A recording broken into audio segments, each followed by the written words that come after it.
Let's start chapter number 6 that is a rural development. ठीक है, इससे पहले हम लोगों ने चैप्टर स्टार्ट किया था, फिनिश किया था, that is a human capital formation. और नेक्स्ट चैप्टर जो हमारा टॉपिक सिलेबस के अंदर है that is a rural development. Rural development की बात करें तो बेसिकली रूरल एरिया को डेवलप करना। Rural development means an action plan. एक एक्शन प्लान किसके लिए? For social and economic growth of a rural area की जो सोशल ग्रोथ भी करनी है, एज इट इज हम लोगों को इकोनॉमिक में भी उनको ग्रोथ में हेल्प करनी है। The action plan is focus on the lingering and emerging challenges in the rural area. Lingering challenges basically वो चैलेंजेस हैं जो पहले के चैलेंजेस थे, और हम लोग जो एमर्जिंग चैलेंजेस की बात करें, जो आज के टाइम पे भी जो चैलेंजेस हैं वो एमर्जिंग चैलेंजेस के अंदर आते हैं। तो सबसे पहले हम लोग बात करते हैं लिंगरिंग चैलेंजेस की। तो उसमें दो थे, एक agriculture credit and agriculture marketing. Firstly बात करते हैं एग्रीकल्चर क्रेडिट की। इसको रूरल क्रेडिट भी कहते हैं। It means credit for the farming. Credit is the life line of farming activity in the rural areas. कहते हैं क्रेडिट जो है फार्मिंग के लिए बहुत इसेंशियल है। क्यों है? उसके दो रीजन है। कहता है एक तो मोस्ट फार्मिंग जो फैमिलीज है इंडिया के अंदर वो स्मॉल है, मार्जिनल होल्डर है, सिर्फ अपने सबसिस्टेंस के लिए वो प्रोड्यूस करते हैं। They seldom generate a surplus for further investment. The need for credit therefore is unavoidable, इसलिए उन्हें क्रेडिट की नीड है। या फिर एक और रीजन है कि जो डेस्टिनेशन लैग है between sowing and harvesting of the crop is quite long. कि जब हम फसल को बोते हैं और जब काटते हैं उसके बीच का टाइम गैप जो क्या है वो ज्यादा है। And this compounds the need for credit. इसके लिए उन्हें क्या चाहिए? इसके बीच के लिए उन्हें क्रेडिट की रिक्वायरमेंट है। क्रेडिट नीड की बात करें तो इंडियन फार्मर्स की क्रेडिट नीड को तीन पार्ट्स में कैटेगराइज किया गया है: short term need, medium term need and long term need. Short term need की बात करें तो short term credit is required for purchase of inputs, like हम लोग बात करें सीड्स हो गए, फर्टिलाइजर हो गए, पेस्टिसाइड्स के लिए, इंसेक्टिसाइड्स के लिए, besides making payment for electricity bill. जो day to day routine activities के हमारे खर्चे हैं, खाद हो गई, ठीक है, दवाइयाँ हो गई, जो हम इन चीजों का यूज करते हैं। ये जो लोन होता है basically raised generally for the period ranging between 6 to 12 months का ही होता है। अगर मिडिल टर्म क्रेडिट की बात करें तो it is required for the purchase, हमें को मशीनरी परचेज करनी है, construction offences, digging the wells. Such loans are raised generally for the period ranging between 12 months to 5 years तक रहता है। एज इट इज अगर लॉन्ग टर्म क्रेडिट की बात करते हैं, it is required for the purchase of additional land, हम लोगों को परचेज करनी है, for carrying out permanent improvement on the existing land को इंप्रूवमेंट करनी है। The period of such loans range between 5 years to 20 years तक रहता है हमारा लॉन्ग टर्म क्रेडिट। कहते हैं जो क्रेडिट रिक्वायरमेंट है फार्मर्स की में also be classified as a productive and unproductive. The productive requirement of credit sells to production activity and the unproductive requirement of credit relate to वो consumption activity के साथ relate करते हैं। Sources of rural credit कि जो rural है वो area है, वो जो फार्मर्स है वो क्रेडिट कहाँ से ले सकते हैं, वो पैसा कहाँ से रेज कर सकते हैं। तो दो सोर्सेज हैं, कुछ नॉन इंस्टीट्यूशनल सोर्सेज हैं, कुछ इंस्टीट्यूशनल सोर्सेज हैं। इंस्टीट्यूशनल सोर्सेज जो है वो मॉडर्न सोर्सेज हैं, एमर्जिंग सोर्सेज हैं। लेकिन अगर हम लोग नॉन इंस्टीट्यूशनल सोर्सेज की बात करें, ये कन्वेंशनल है एंड ट्रेडिशनल सोर्सेज हैं। बात करते हैं नॉन इंस्टीट्यूशनल सोर्सेज की। कहते हैं लैंडलॉर्ड हो गए, विलेज ट्रेडर हो गए, मनी लेंडर हो गए, are the three important sources of a non institutional credit in India. Traditionally कहते हैं most credit need of the farmer were met through these sources. Traditionally बात करें जब बैंक्स वगैरह इतने नहीं थे, तो जो नॉन इंस्टीट्यूशनल सोर्सेज थे यही जो क्या है हमारे फार्मर्स की जो रूरल क्रेडिट की रिक्वायरमेंट थी उसको कंप्लीट करते थे। फिर आए कुछ इंस्टीट्यूशनल सोर्सेज। इंस्टीट्यूशनल सोर्सेज में फर्स्ट आता है कोऑपरेटिव क्रेडिट सोसाइटी। ये बेसिकली क्या करती है? Provide adequate credit to the farmer at a reasonable rate of interest. Farmers को रीजनेबल रेट ऑफ इंटरेस्ट पे क्या करती है? क्रेडिट प्रोवाइड करती है। The society also provide guidance, ये गाइडेंस भी देती है साथ में, in diverse agriculture operation with a view to raising crop productivity. कैसे हम लोग क्रॉप के प्रोडक्शन को जो क्या है एनहांस करते हैं, उसके लिए गाइडेंस भी देती है। The society are to ensure करते हैं कि टाइमली एंड रैपिडली फ्लो हो जाए क्रेडिट का फार्मर्स को। मनी लेंडर्स को एलिमिनेट करना, spread credit facility across all region of the country. फिर आया हमारे पास State Bank of India, SBI की हम लोग बात करें या अदर कमर्शियल बैंक्स की बात करें। कहता है गवर्नमेंट ने रियलाइज किया कि जो रूरल क्रेडिट की नीड है ये कोऑपरेटिव क्रेडिट सोसाइटी अकेला कंप्लीट नहीं कर पा रहा है।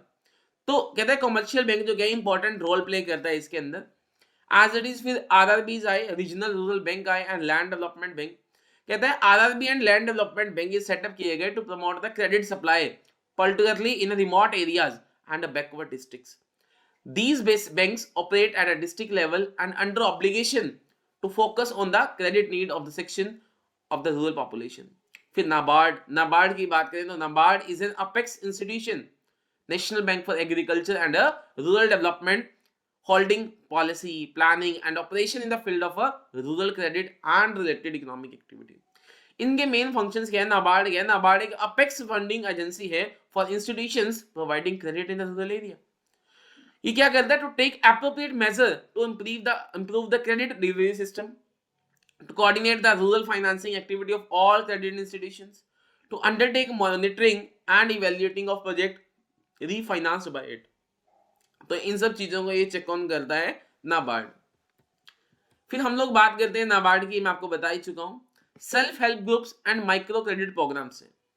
जो सेल्फ हेल्प ग्रुप्स हैं and micro credit programmes are emerging phenomena in the context of a rural credit. Emerging phenomena है किसके अंदर? ये रूरल क्रेडिट के अंदर. Self help group promote saving habit among rural household. ये लोगों के अंदर सेविंग जो हैबिट्स हैं वो जागृत करते हैं. जो स्मॉल सेविंग्स होती हैं are mobilised by the self help groups and offered as a credit to different members depending on their needs. कि जो सेल्फ हेल्प ग्रुप्स की स्मॉल सेविंग्स हैं उनको मोबिलाइज करके क्या करते हैं? क्रेडिट नीड्स जो है डिफरेंट मेंबर्स की वो फुलफिल करते हैं. क्रेडिट जो उनको ऑफर किया जाता है वो बिना सिक्योरिटी के किया जाता है और मॉडरेट रेट ऑफ इंटरेस्ट के ऊपर किया जाता है. और प्रेजेंटली बात करें तो कहता है more than 7 lakh self help groups are operating across different rural areas के अंदर 7 लाख सेल्फ हेल्प ग्रुप्स जो क्या हैं वो ऑपरेट कर रहे हैं इस टाइम पे. जो क्रेडिट प्रोविजन होता है are also known as a micro credit programme भी कहते हैं. These programme are becoming popular among small borrowers owing to the informal credit delivery mechanism involving minimum legal formalities इनके अंदर रहती हैं. नेक्स्ट जो हमारा लिंगरिंग चैलेंजेस था दैट इज एग्रीकल्चर मार्केटिंग. एक हमारा रूरल क्रेडिट था, एक हमारा एग्रीकल्चर मार्केटिंग है. रूरल क्रेडिट हम लोगों ने पढ़ ही लिया. अब बात करते हैं एग्रीकल्चर मार्केटिंग. कहते हैं अब हार्वेस्टिंग के लिए तो उसको पैसा मिल गया. कहता है अब after harvesting the farmer need to assemble their produce on the farm, process it, उसको ग्रेड करना पड़ता है, पैकेजिंग करनी पड़ती है, उसको स्टोर रखना पड़ता है before it is finally bought to the market for sale. कहता है agriculture marketing include all those process between harvesting and final sale of produce by the farmer. Harvesting से लेके फाइनल सेल जो होती है फार्मर्स की, उसके बीच में जितनी भी एक्टिविटीज की जाती है these are known as a marketing activities.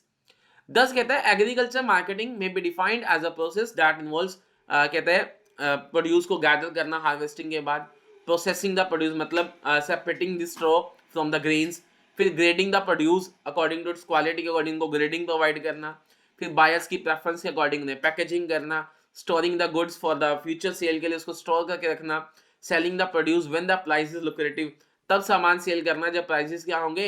High होंगे. एक होता है distress sale. Distress sale refers to a situation when farmers are compelled to sell their produce immediately after the harvest, no matter how the market price is. Distress cell वो cell होती है जब ऐसी situation होती है जब farmers compelled होते हैं अपने प्रोड्यूस को इमीडिएटली सेल करने के लिए. ये मैटर नहीं करता कि मार्केट में क्या प्राइस चल रहा है. ये कंपल्शन अराइज ही बेसिकली क्यों होती है? कहते हैं farmer need immediate cash to pay off their debt. उन्हें इमीडिएट कैश चाहिए होता है और they lack the storage facility और the cost of storage is very high. उनके पास स्टोरेज फैसिलिटीज नहीं होती हैं और जो कॉस्ट ऑफ स्टोरेज है वो वेरी हाई होती है. डेट्स वाई जो क्या है उन्हें ऑन द स्पॉट जो क्या है अपने जो क्या है प्रोड्यूस को सेल करना पड़ता है. फिर वो बात करता है measure initiated by government to improve the marketing system.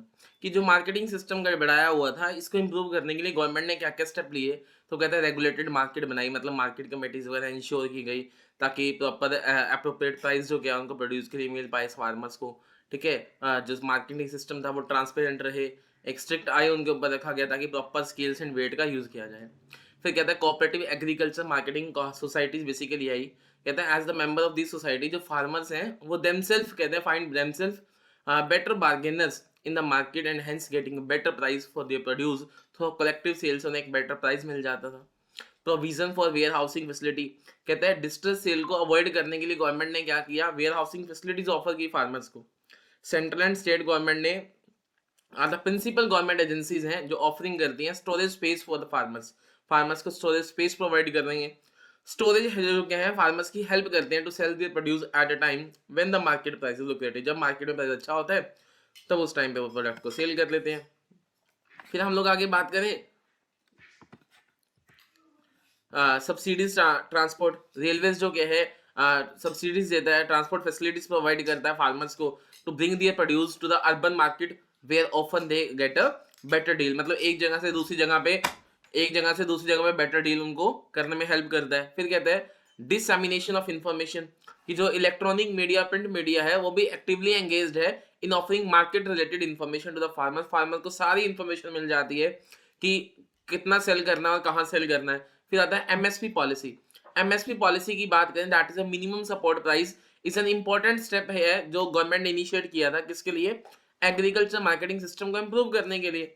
MSP basically क्या आता है कि इंश्योरेंस है फार्मर्स को कि उनका प्रोड्यूस जो क्या है वो परचेज किया जाएगा गवर्नमेंट की द्वारा एक स्पेसिफाइड प्राइस से। The farmers are free to sell their produce at a price higher than MSP. वो इन द ओपन मार्केट वो कहीं भी सेल कर सकते थे। दिस जो कहते हैं फार्मर्स जो क्या आर ऑलवेज एश्योर्ड, उनको एश्योरेंस थी of some minimum income from the sale of their crop. फिर हम लोग आगे बात करते हैं कोऑपरेटिव मार्केटिंग की।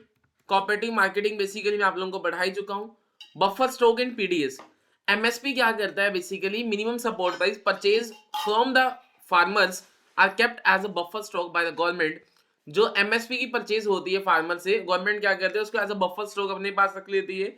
These stocks of grains are used primarily for the PDS that is a public distribution system beside meeting urgent needs during period of low output and scarcity। जो public distribution system है imply करता है distribution of food grains so fair price shops at subsidy rate so that poor section of society have easy to access these things. फिर हम लोग बात करते हैं आगे नेक्स्ट टॉपिक की हमारा defects of agriculture marketing. Agriculture marketing के अंदर क्या क्या डिफेक्ट्स है? फर्स्ट कहता है lack of transportation facilities, forced sale, numerous marketing changes हुए, lack of credit facilities, lack of storage facility, lack of middleman, lack of standard weights and measure थे, inadequate market information था। लेकिन उसके लिए बहुत सारे स्टेप्स लिए जो हम लोग ऑलरेडी पढ़ चुके हैं। फिर हम लोग बात करते हैं कि alternative of agriculture marketing are a ray of hope to small and marginal farmer. कि एग्रीकल्चर मार्केटिंग के अलावा भी और बहुत सारे सेल है like direct sale by farmer to the consumer is one such channel. The state of Punjab and Haryana and Rajasthan are launching this channel through Apni Mandi, Big Bazaar. ऐसे ही कहते हैं direct sales contract with the farmer by the national and MNCs company के साथ हम लोग directly sale कर लेते हैं। This would not only help in expansion of market for farm product but also reduce price risk for small and marginal holder. को price risk भी से क्या हुआ है? रिड्यूस हुआ है।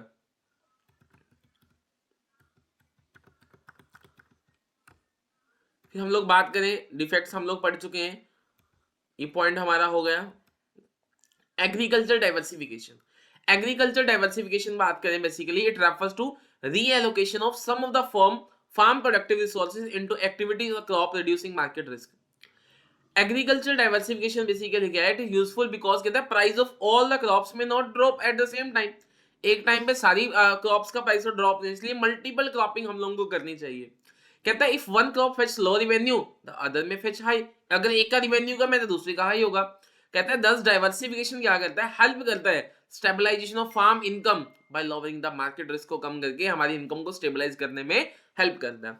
तो डाइवर्सिफिकेशन दो टाइप से हो सकता है, एक होता है डाइवर्सिफिकेशन ऑफ क्रॉप प्रोडक्शन और एक है डाइवर्सिफिकेशन ऑफ प्रोडक्शन एक्टिविटी को डाइवर्सिफाई करना, क्रॉप फार्मिंग से अलग अलग जाना। और क्रॉप प्रोडक्शन के अंदर बेसिकली क्या है? डाइवर्स वैरायटी ऑफ क्रॉप्स जो क्या हम लोग प्रोडक्शन करें rather than one specialised crop. It implies a shift from a single cropping system to हमें मल्टीपल क्रॉपिंग सिस्टम के अंदर जाना है। अब प्रोडक्शन एक्टिविटी के डाइवर्सिफाई की बात करते हैं, जो एमर्जिंग चैलेंजेस है रूरल डेवलपमेंट में उसमें यही आता है बेसिकली। तो फर्स्ट है एनिमल हस्बेंड्री, कि हम लोग जो क्या है लाइफ स्टॉक को जो क्या है लाइफ स्टॉक फार्मिंग भी इसको बोलते हैं कि ज्यादा से ज्यादा इसको जो क्या है हम लोग रखें। लाइक कैटल्स हो गई, गोट्स हो गई, फॉल्स हो गए, डक, गोज, ये widely are the widely held species हैं। इंडिया जो क्या है one of the largest livestock population है इन द वर्ल्ड। इनकी मेन जो दो प्रॉब्लम है क्या है इनके अंदर, इंडिया के अंदर बेसिकली कहते हैं एक तो हमारे यहाँ पे वेटरनिटी केयर की डेफिशिएंसी है और एक low productivity due to backward नो, लोगों को इसके बारे में इतनी नॉलेज नहीं है। फिर फिशरीज की बात करें, मच्छी पालन की हम लोग बात करें तो इसमें बेसिकली क्या आ जाता है, फिशरीज रेफर टू ऑक्यूपेशन, जो ऑक्यूपेशन होता है कैचिंग करना, प्रोसेस करना, selling of fish and other aquatic animals भी इसके अंदर जो के हैं आ जाते हैं। तो बेसिकली मोस्ट ऑफ द हम लोग तमिलनाडु वाली साइड बात करें तो वहाँ पे जो मोस्ट फैमिलीज हैं वो इसी के ऊपर डिपेंड है, लेकिन वहाँ पे फिर भी बहुत सारी प्रॉब्लम्स है क्योंकि वाइड स्प्रेड अनएम्प्लॉयमेंट है, absence of mobility of labour है to other sector, low per capita earning है लोगों की। फिर आता है हमारे पास हॉर्टिकल्चर। हॉर्टिकल्चर बेसिकली क्या है, it includes the vegetables, fruits, flowers besides several other, कि हम लोगों को वो क्रॉप्स के हम लोगों को इन चीजों में भी हम लोगों को इन्वेस्टमेंट करना चाहिए। इंडिया की बात करें तो presently India second largest producer है फ्रूट्स एंड वेजिटेबल्स का इन द वर्ल्ड के अंदर, और we are emerging as a leading producer. Mangoes हो गए, बनानास हो गए, कोकोनट हो गया, कैश्यूनट हो गया एंड वैरायटी ऑफ स्पाइसेस। फिर आता है cottage and house hold industry, छोटी छोटी जो के हैं एरियाज के अंदर इंडस्ट्रीज एस्टैब्लिश की जाती हैं, वो हमारे जो क्या है डाइवर्सिफिकेशन कर सकती है प्रोडक्शन को। फिर डायरी डायरी फार्मिंग आपको पता ही है, मिल्क का प्रोडक्शन जो होता है, ठीक है। इंडिया के अंदर आज बात करें तो कहते हैं 198.4 बिलियन टन जो क्या है 19-20 में हम लोग बात करते हैं, इतना मिल्क का प्रोडक्शन जो क्या है हो गया है। लेकिन ये 50-51 में 1900 में सिर्फ 17 मिलियन था। देखो 17 मिलियन से 198.4 मिलियन टन तक जो क्या है पहुंच गया है। तो dairy farming is also good concept. फिर एक तनवा आया, that is a Tamil Nadu women in agriculture.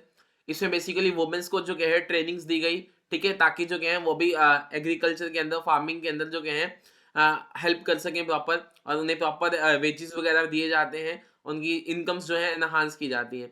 फिर आईटी सेक्टर ने भी जो क्या है एक इम्पॉर्टेंट रोल प्ले करता है इंडियन इकोनॉमी के अंदर। आईटी जो टेक्नोलॉजी है has revolutionized many sectors of Indian economy. There is a broad agreement that it will play a critical role in achieving sustainable development and food security in the 20th century. फिर next हमारा white जो revolution है basically ये milk के regarding ही था, ठीक है। It is system of a milk cooperative launched in, इसकी बात करें तो ये लॉन्च कब हुआ, 1966 के अंदर इसको लॉन्च किया गया। This system requires the member farmer to pool the production of milk for collective sale in the market. जो pooling increase the quantum of sale and thereby increase in the bargaining power of farmers भी इससे जो क्या है enhance हो जाती है। फिर ऑर्गेनिक फार्मिंग की बात करें तो ऑर्गेनिक फार्मिंग क्या है, एक ऐसा सिस्टम है फार्मिंग का जो किसके ऊपर रिलाई करता है, use of organic inputs for cultivation. मतलब एनिमल मैन्योर्स लाइक हम लोग जो क्या है खाद दवाई जो क्या है बारह नहीं डालते थे, जो एनिमल्स का जो वेस्ट जो होता था, ठीक है, डंग होता है, हम लोग उनका यूज करते थे। It basically discard the use of chemical, like हम लोग ना हम केमिकल फर्टिलाइजर यूज करेंगे, ना इंसेक्टिसाइड ना pesticide. It need to be noted that simply discarding the use of chemical fertilizer is not organic farming, कि इनका जो है डिस्कार्ड करना ऑर्गेनिक फार्मिंग नहीं है। कहता है एक ऐसा सिस्टम है जिससे जो हमारी सोइल हेल्थ है वो मेंटेन रहती है, ताकि जो फार्मिंग है वो लॉन्ग टाइम तक जो है सस्टेनेबल रह पाए with an eco friendly environment. फिर कहता है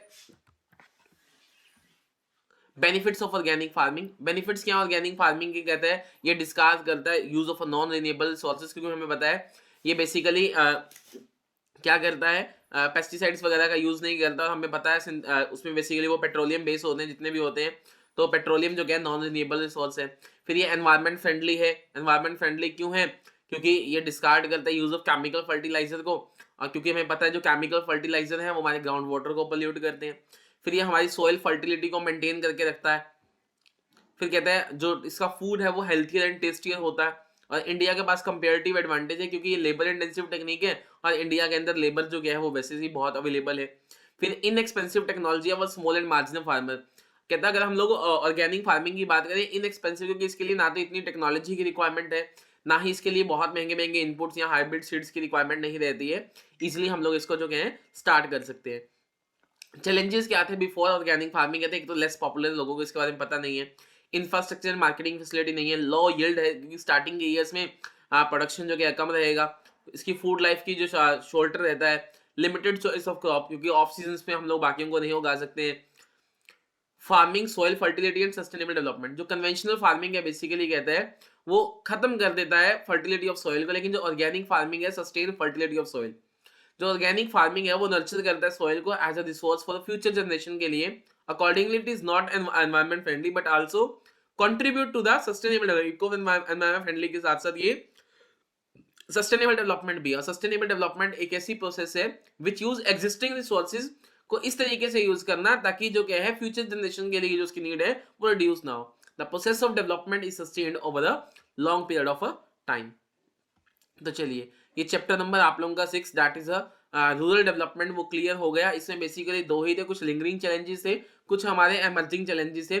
लिंगरिंग चैलेंजेस के अंदर दो थे, एक रूरल क्रेडिट था और एक एग्रीकल्चर मार्केटिंग था। और एमर्जिंग चैलेंजेस के अंदर डाइवर्सिफिकेशन ऑफ प्रोडक्शन और ऑर्गेनिक फार्मिंग दो थे। दोनों ही मैंने आप लोगों को अच्छे से क्लियर करवा दिए हैं। आई होप आपको क्लियर हो गया होगा। अगर आपको कोई डाउट्स है तो आप लोग कमेंट बॉक्स में पिन कर सकते हैं।